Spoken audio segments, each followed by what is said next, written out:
Bab 7.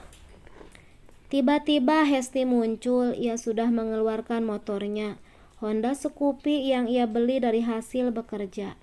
"Ayo mah, sama aku aja, biarin aja mereka pada gak berbakti, durhaka," katanya sambil menyalakan mesin motor. Mas Arlan menghela napas berat, kemudian ia menarik pergelangan tangan sang mama. "Ayo naik, aku yang anter," ajak Mas Arlan akhirnya mengalah. Hesti mendorong motornya lagi ke parkiran. Sepertinya memang sengaja melakukan hal ini, memang memancing suamiku untuk mengantarkan Mama Desti. Mas Arlan berbisik padaku, "Sabar ya, aku gak lama kok." Kalau ia sudah memohon, luluh sudah hati ini, tak bisa melarang meskipun dalam hati ini ada rasa kesal. Mama menunggangi kuda besi roda 2. Senyumnya sengaja ia tarik sambil melambaikan tangannya ke hadapanku. "Dah, kamu ngepel dan nyapu aja di rumah," pesannya saat Mas Arlan mulai menarik gas motor. Aku terdiam sejenak, terdengar melekat di telinga suara tawa Hesti saat beranjak ke dalam. Namun aku tetap berdiri menunggu Mas Arlan yang katanya tidak akan lama. Karena pasar memang tidak jauh dari rumah kami, hanya berjarak 1 kilometer. Yang aku heran, Badila belum juga pergi dari rumahnya, mobilnya masih dipanaskan. Tidak lama kemudian hujan pun turun. Aku yang berdiri di depan garasi pun masuk. Tidak jadi menunggu Mas Arlan di depan. Mas Arlan pasti kehujanan nganterin Mama. Untung kami tidak jadi pergi. Kalau tidak aku yang lepek kehujanan. Ujarku bicara sendirian di parkiran rumah yang ukurannya sebenarnya bisa untuk 1 mobil. Kalau aku mau, bisa saja membawa 1 mobil di antara 7 mobil yang Papa punya. Sayangnya orang tuaku melarang itu. Aku melihat ke depan, Mas Gary masih berada di dalam mobil. Suara sirine alarm sengaja dinyalakan seraya memamerkan pada semua orang bahwa mereka berdua memiliki mobil. "Berisik sekali, Nora," gerutuku di depan dengan mulut sedikit maju. Mbak Dila yang berada di garasi melihat gerak-gerik mulutku bicara. Dari depan sana ia menunjuk ke arahku. "Hei, ngomong apa kamu Nilam? Bilang kami Nora. Bilang kami Nora. Iri bilang bos." Mbak Dila berteriak supaya aku mendengar umpatan darinya. "Aku cuma mau bilang Nora dipelihara bos," timpalku dari dalam parkiran sambil tertawa. Ternyata seru juga meladeni Mbak Dila. Ia begitu emosional dan mudah terpancing saat ada yang menghinanya. Padahal celetukanku biasa saja. Justru ucapan dia yang pedas.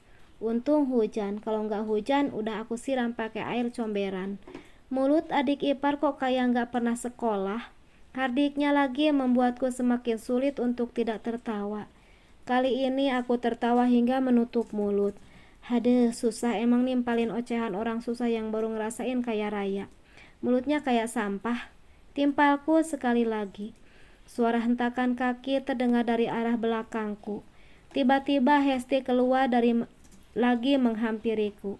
"Ada apa sih kok teriak-teriak? Malu tahu sama tetangga," cetus Hesti seraya membela.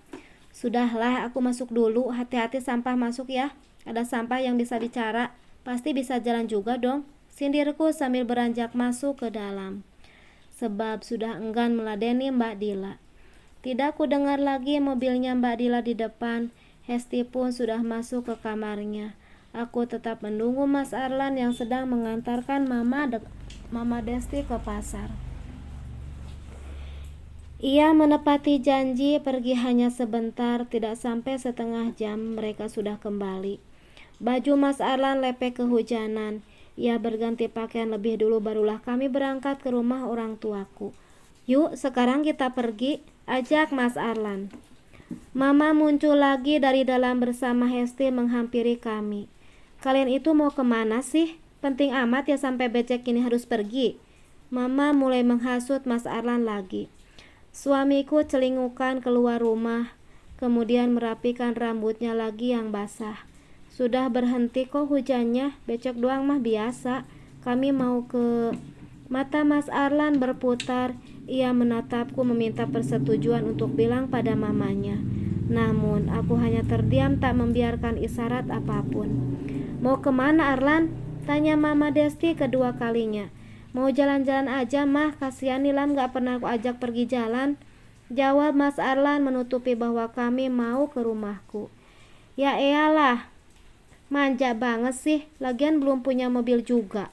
Jalan-jalan tuh pakai mobil, jadi kalau hujan gak kehujanan, panas gak kepanasan. Sindir mama mertuaku seraya sedang membandingkan hidup Mas Arlan dengan Mas Gary.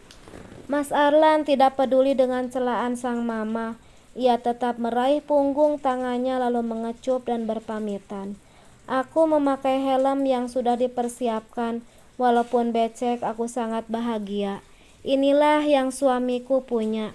Kalau nanti ia mau menerima pemberian papa, tentu akan mengendarai mobil mewah jika mau kemana-mana. Pintu gerbang Badila kembali dibuka. Mas Arlan coba minggir karena mobil kakaknya mau lewat. Badila pun langsung naik ke dalam mobil dan mereka membuka kaca mobilnya.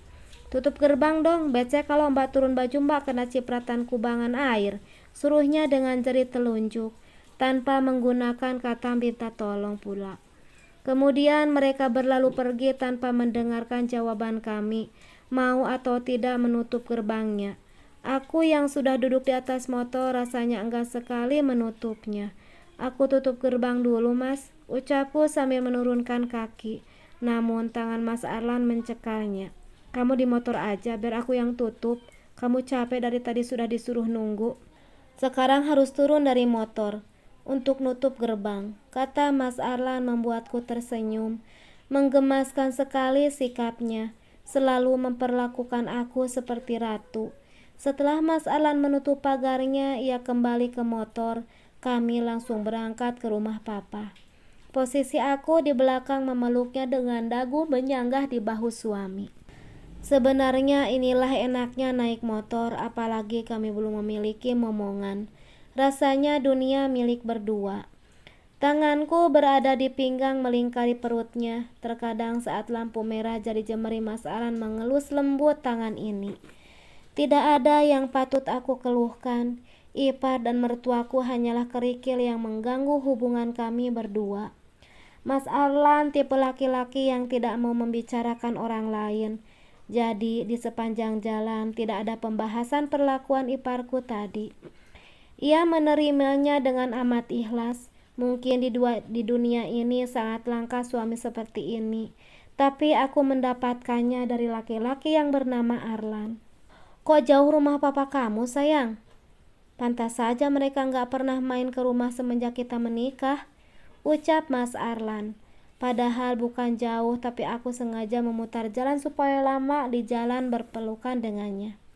Sebentar lagi sampai kok mas, nanti depan lampu merah belok kiri, masuk perumahan Gria Permata, kataku sambil menunjuk.